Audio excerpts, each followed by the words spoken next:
Hello everyone, welcome back to my channel. आज के इस वीडियो में हम लोग डिस्कस करेंगे guidelines for the scheme of Maulana Azad national fellowship for minority students.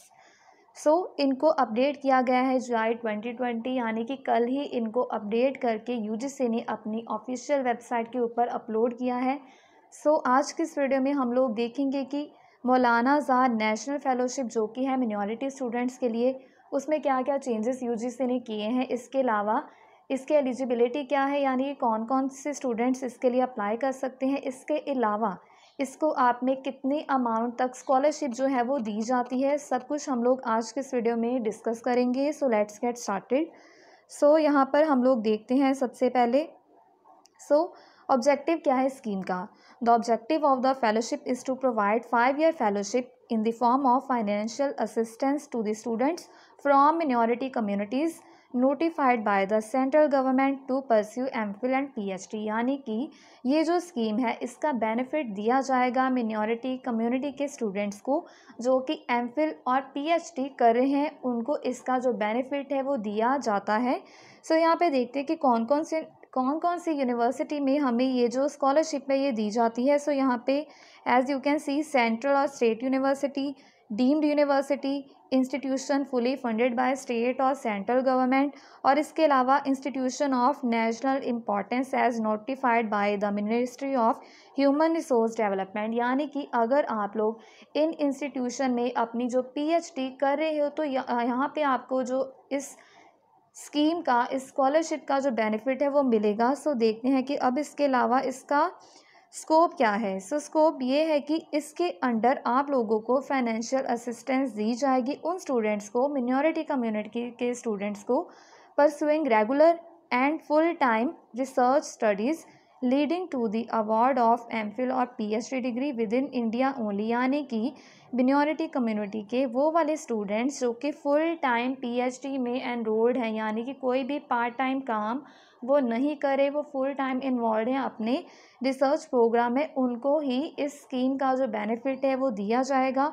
और PhD भी वो इंडिया में ही कर रहे होंगे तभी इसका जो बेनिफिट है वो दिया जाएगा। This will enable them to be eligible for employment to the post of MPhil and PhD as prerequisites, including the post of assistant professor in various academic institution। इसके अलावा इसकी इम्प्लीमेंटिंग एजेंसी कौन सी है। UGC will be the nodal agency for implementing the fellowship. यानी कि ये जो scheme है, ये जो स्कॉलरशिप है, ये UGC के द्वारा ही इम्प्लीमेंट की जाएगी and ensure that the MANF scheme is also included in the notification or press release to be issued by the National Testing Agency for UGC and Joint CSIR UGC NET examination। यानी कि जो students अपना UGC NET या फिर CSIR UGC NET जो है उसको clear करेंगे, उनको इस स्कीम का जो बेनिफिट है वो UGC के द्वारा दिया जाएगा। यहाँ पे अब हम लोग देख लेते हैं कि इसकी एलिजिबिलिटी क्या है, यानी कि कौन कौन से स्टूडेंट्स को इसका जो बेनिफिट है वो दिया जाएगा।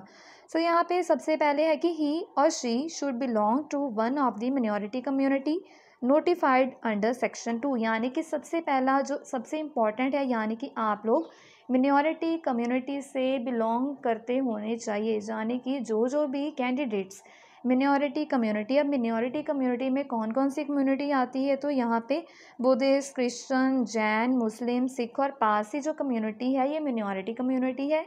जो भी कैंडिडेट्स इस कम्युनिटी के हैं उनको इसका जो बेनिफिट है वो दिया जाएगा। इसके अलावा सेकंड आपकी कंडीशन ये है, prior clearance of UGC NET और joint CSIR UGC NET examination will be a prerequisite for the award of Maulana Azad national fellowship for minority students with MPhil and PhD। यानी कि आपका जो UGC NET या फिर CSIR UGC NET आपका clear होगा तभी आप लोग इसके लिए अप्लाई कर पाओगे। यहाँ पे आपकी प्री रिक्विसाइट ये है कि एक तो आप लोग मिनॉरिटी कम्युनिटी से बिलोंग करते होने चाहिए और सेकेंडली आपका जो नेट है वो भी क्लियर होना चाहिए, उसके बाद ही आप लोग इसमें जो है वो अप्लाई कर सकते हो।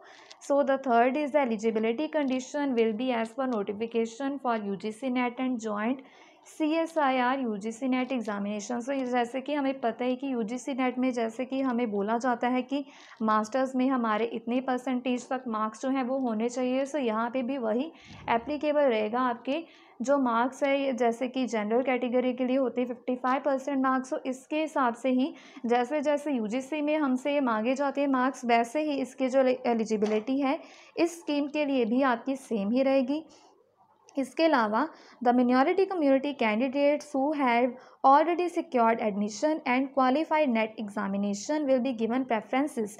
यानी कि वो वाले स्टूडेंट्स जिनका कि नेट क्लियर है और उन्होंने ऑलरेडी एडमिशन ले ली है MPhil या PhD में, उनको ही प्रेफरेंस दी जाएगी। सबसे पहले प्रेफरेंस उन्हीं कैंडिडेट्स को दी जाएगी जिनका कि नेट भी क्लियर है और इसके अलावा उन्होंने PhD या फिर MPhil में अपनी एडमिशन भी ले ली है। Such candidates will be required to join fellowship within 3 months of the issue of GRF award letter. ये वाले जो स्टूडेंट्स हैं उन्होंने 3 months के अंडर ही अपनी जो फेलोशिप है उसको ज्वाइन कर लेना है। The date of commencement of fellowship shall be the date of declaration of result of UGC NET GRF and CSIR UGC NET GRF। यानी कि जो कैंडिडेट्स ऑलरेडी एडमिशन ले चुके हैं, नेट क्लियर है, उन्होंने 3 months के अंदर इस फेलोशिप को जो है ज्वाइन कर लेना है। और उसके बाद बात आती है वो वाले कैंडिडेट्स की जिनका कि नेट क्लियर है लेकिन अभी उन्होंने एडमिशन नहीं ली। यहाँ पे देखते हैं।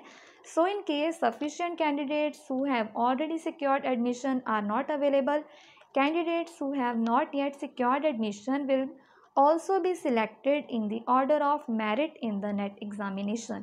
यानी कि जितने कैंडिडेट्स उनको रिक्वायर्ड थे, जैसे कि सपोज कीजिए कि उनको 1000 स्टूडेंट जो थे वो रिक्वायर्ड थे, 1000 स्टूडेंट्स की वो सिलेक्शन करते हैं इसके अंडर। अगर 1000 स्टूडेंट्स ऐसे नहीं होंगे, यानी कि सपोज कीजिए 800 स्टूडेंट्स ही ऐसे मिले हैं जिन्होंने कि नेट भी क्लियर किया है और इसके साथ साथ उन्होंने एडमिशन भी ले लिए, तो यहाँ पे 200 जो स्लॉट्स हैं, जो सीट्स हैं वो वैकेंट हैं। इसके बाद उन वाले स्टूडेंट्स को प्रेफरेंस दी जाएगी जिनका कि नेट क्लियर है, बट प्रेफरेंस उसके बाद ही दी जाएगी। यानी कि अगर सीट्स बची होंगी तभी इन लोगों को बाद में सिलेक्ट किया जाएगा उनकी मेरिट के हिसाब से। यानी कि जो उनकी मेरिट लिस्ट बनी है UGC नेट के पेपर में, वैसे वैसे उनको सिलेक्ट किया जाएगा उनकी रैंकिंग के हिसाब से। Such candidates will also be eligible to receive fellowship under MA&F subject to admission for MPhil or PhD in research institution। The validity period of the offer is 3 year। यानी कि 3 साल के अंडर इस award letter के issue होने के 3 year के under आप लोगों ने क्या करना है, इसमें एडमिशन ले लेनी है। अगर 3 साल के अंदर भी आप लोगों ने एडमिशन ना ली तो ये जो आपको लेटर दी है ये बाद में जो है वो इनवैलिड हो जाएगी। आप लोगों ने इसको 3 ईयर के अंदर ही आप लोगों ने इसमें जो एडमिशन है वो ले लेनी है, जो स्टूडेंट्स ने अभी एडमिशन नहीं ली होगी उन्होंने। A scholar is eligible to receive only one fellowship at a time। यानी कि जो स्कॉलर है उसको सिर्फ एक बार ही फेलोशिप मिलेगी, इसके अलावा उसके पास कोई और जो फेलोशिप है वो नहीं होनी चाहिए। अगर उसने MA&F वाली फेलोशिप लेनी है तो ये रिक्वायर्ड है कि उसके पास ऑलरेडी कोई और फेलोशिप जो है वो ना आती हो। यहाँ पे आगे लिखा गया है, A scholar who does not complete his or her research work during the period of fellowship shall not be eligible to apply again under this scheme। जैसे कि पता ही कि 5 years के लिए जो फेलोशिप पे आपको मिलती है, सपोज कीजिए कि आपकी इस टाइम पीरियड के अंडर आपका रिसर्च वर्क जो है वो कंप्लीट नहीं हो पाया किसी न किसी रीज़न की वजह से, तो उसके बाद आप लोग इसमें रीअप्लाई नहीं कर सकते। यानी कि ये जो फेलोशिप है ये सिर्फ 5 साल के लिए ही मिलेगी, उसके बाद आपको कोई भी फेलोशिप नहीं मिलेगी, चाहे आपका रिसर्च प्रोग्राम कंप्लीट हो गया है चाहे नहीं कंप्लीट हो गया। उसके बाद लिखा गया है, employees of any university, college और educational institutional central state UT government shall be excluded from the willing fellowship. यानी कि अगर इसके अंडर कोई एम्प्लॉय है, यानी कि इसमें कोई काम कर रहा है, ये सारी जो आपको दी है यूनिवर्सिटी, कॉलेज, तो इसमें अगर आप लोग काम करें तो आपको फेलोशिप नहीं दी जाएगी। आगे है mode of selection and number of slot, यानी कि कितनी सीट्स होती हैं और कैसे कैसे सिलेक्शन होती है। So the total number of slots for the fellowship to be awarded under the scheme is 1000।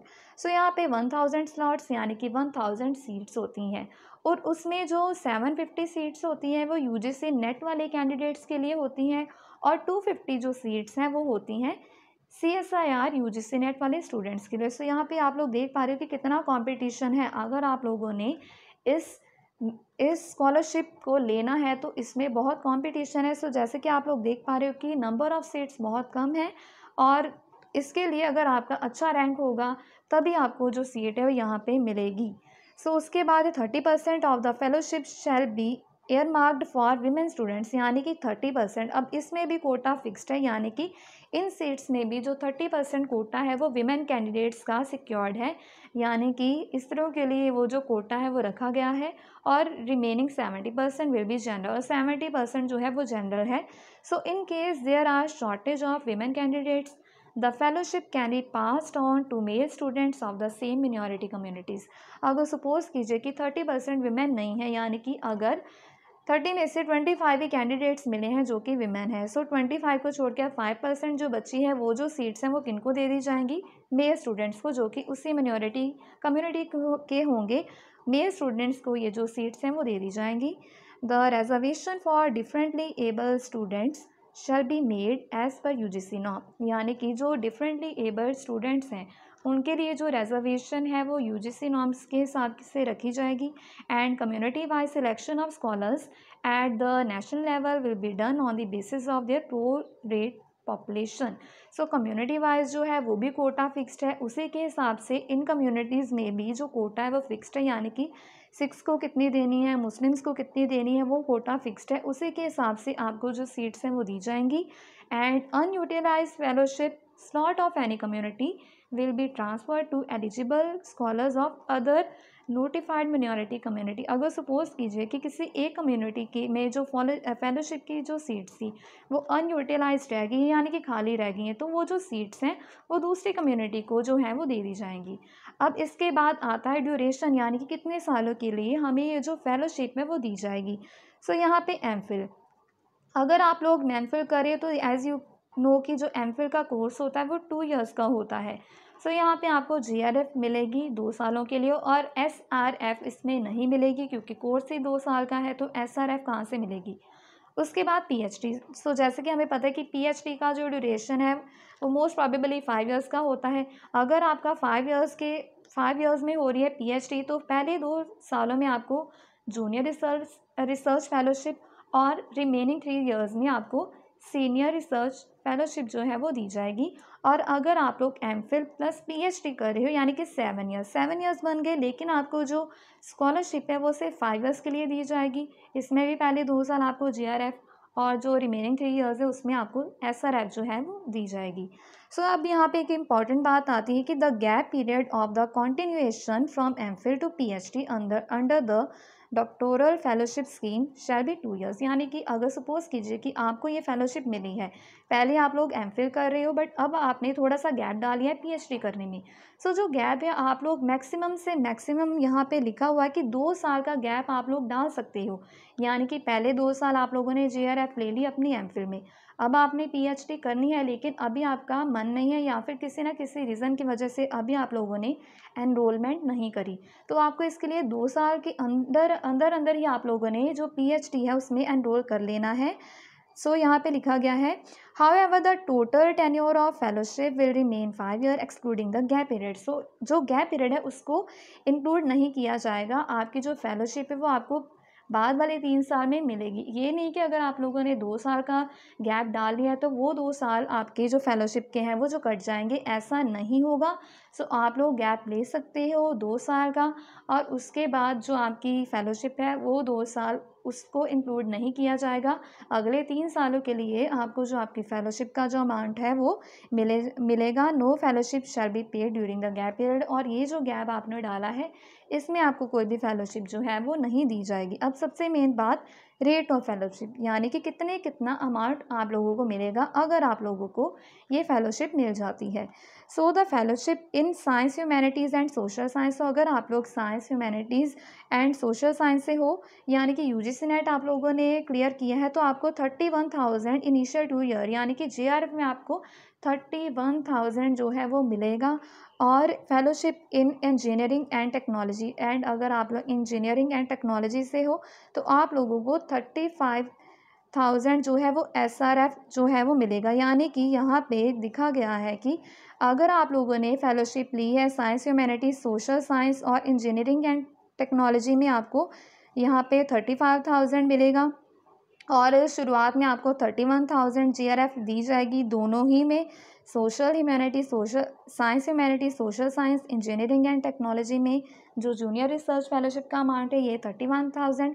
और रिमेनिंग जो 3 ईयर्स है यानी कि सीनियर रिसर्च फेलोशिप, उसमें आप लोगों को 35,000 का जो अमाउंट है वो दिया जाएगा। इसके बाद contingency for humanities and social science. अब ह्यूमैनिटीज़ एंड सोशल साइंस के कंटिजेंसी का मतलब ये है कि अगर आप लोगों ने अपने रिसर्च प्रोग्राम के लिए कहीं पे ट्रैवल किया है, कोई सर्वे वगैरह कंडक्ट करने में, आपकी कोई प्रिंट आउट्स निकालने में किसी भी तरह की कोई भी कॉस्ट आई है, तो इसमें इसको इंक्लूड किया जाएगा। सो इसमें आपको जो 10,000 है, पहले 2 साल में आपको 10,000 रुपीज़ जो है वो कंटिजेंसी के लिए दिए जाएंगे। और अगले 3 सालों में आप लोगों को 20,500 रुपीज़ इसके भी मिलेंगे। और अगर आप लोग साइंस, इंजीनियरिंग एंड टेक्नोलॉजी से बिलोंग करते हो तो आप लोगों को पहले 2 सालों में 12,000 रुपीज़ इसके लिए दिए जाएंगे। और लास्ट 3 ईयर्स में आपको 25,000 जो है वो दिए जाएंगे। और इसके अलावा एस्कॉर्ट्स एंड रीडर असिस्टेंस। सो अगर आप लोगों ने रीडर असिस्टेंस वगैरह रखे हुए हैं तो यहाँ पे उन स्टूडेंट्स की बात आएगी जो कि स्पेशली एबल्ड हैं, यानी कि हैंडीकैप्ड स्टूडेंट्स हैं जो कि खुद देख नहीं सकते। सो उनको 2,000 रुपीज़ यहाँ पे दिया जाएगा ये असिस्टेंस रखने के लिए अपने सब्जेक्ट की। सो यहाँ पे एक बार दोबारा से देख लेते हैं कि आपको शुरुआत में जो जेआरएफ है पहले 2 सालों में जो अमाउंट मिलेगा, चाहे आप हो साइंस, ह्यूमैनिटी, सोशल साइंस या फिर इंजीनियरिंग एंड टेक्नोलॉजी में, तो आपको जो जूनियर रिसर्च फेलोशिप का पहले 2 साल मिलेगा वो है 31,000। और सीनियर रिसर्च फेलोशिप में आपको जो अमाउंट दिया जाएगा वो है 35,000। सो उसके बाद हाउस रेंट अलाउंसेस। अब हाउस रेंट अलाउंसेस क्या हैं? इसका मतलब ये है कि अगर सपोज़ कीजिए कि आपने अपने जिस सिटी में आप लोग रह रहे हो वहाँ पे आप लोगों को सीट नहीं मिली, आपने उस यूनिवर्सिटी में अपनी जो पीएचडी है या एमफिल है वो नहीं करी, आपने किसी और स्टेट में या फिर किसी और सिटी में जाके अपनी जो पीएचडी या एमफिल है आपने उसमें इनरोलमेंट किए, यानी कि आप लोग अपने घर से दूर जो है वो पढ़ रहे हो, तो यहाँ पे आपको हाउस रेंट जो है अलाउंसेस वो गवर्नमेंट की ओर से दिए जाएंगे। इनकी रेट है 8%, 16% एंड 24%। ये डिपेंड करेगा कि जहाँ पे आप लोग रह रहे हो वहाँ पे महंगाई कितनी है, यानी कि अगर डेवलप्ड एरिया है तो वहाँ पे आपके जो चार्जेस हैं वो ज़्यादा लगेंगे, आपको रूम्स वगैरह जो हैं वो महंगे मिलेंगे। सो यहाँ पे आपको 24,000। और अगर आप लोग किसी अंडर डेवलप्ड एरिया यानी कि कोई ऐसा एरिया जहाँ पे आपकी इतनी महंगाई नहीं है, जहाँ पे आपका जो रूम है वो सस्ते में आपको पड़ जाएगा, वहाँ पे आपको 8% जो है वो दिया जाएगा। सो इसके अलावा implementation of the scheme, implementation कैसे होगी? So UGC will be the nodal agency for implementing. So UGC ने इसको इम्प्लीमेंट करना है। सो सेकंड है selection for the award of MANF to students will be made on the basis of merit, यानी कि merit basis पे आपकी जो सिलेक्शन है वो की जाएगी। इसके अलावा जो यूजीसी का फैसला होगा, जो डिसीज़न होगा वही आपको फाइनल मानना पड़ेगा। उसके बाद आप लोग कोई अपील नहीं कर सकते, आप लोग उस डिसीज़न को ऑब्जेक्शन नहीं कर सकते। इसके अलावा यहाँ पे लिखा गया है कि जो भी कैंडिडेट्स इसके अंडर अप्लाई करना चाहते हैं उनकी जो एनुअल इनकम है वो 6 लाख से ज़्यादा नहीं होनी चाहिए। 6 लाख तक आपकी जो एनुअल इनकम है वो होनी चाहिए। और इसके अलावा आपके पास प्रॉपर इनकम का सर्टिफिकेट और मिनॉरिटी कम्युनिटी का सर्टिफिकेट भी आप लोगों के पास होना चाहिए, क्योंकि जब आप लोग सिलेक्ट हो जाओगे तो उसके बाद उन्होंने आप लोगों से डॉक्यूमेंट्स मांगने हैं। सो ये रिक्वायर्ड है कि अगर आप लोगों ने इसमें अप्लाई करना है तो आपके पास सारे जो सर्टिफिकेट्स हैं वो ऑलरेडी हों।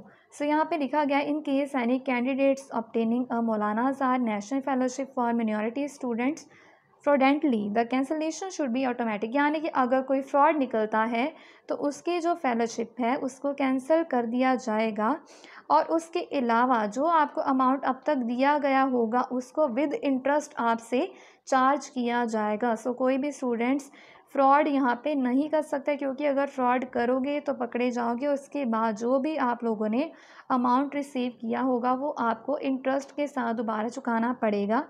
और इसके अलावा लिखा गया कि अगर ऐसा पाया गया कि कोई भी रिसर्च स्कॉलर है जो कि पार्ट टाइम कोई भी एम्प्लॉयमेंट, पार्ट टाइम कोई भी काम कर रहा है एज एड हॉक टीचर, कोई एड हॉक टीचर लगा हुआ है, टीचर असिस्टेंट्स और रिसर्च असिस्टेंट्स और any other type of employment, their fellowship will be discontinued forthwith, यानी कि अगर आप लोग ऐसे पकड़े गए कि आप लोग अपने पीएचडी के साथ साथ कोई पार्ट टाइम जॉब भी कर रहे हो तो आपको आपकी जो फेलोशिप है उसको डिसकंटिन्यू कर दिया जाएगा।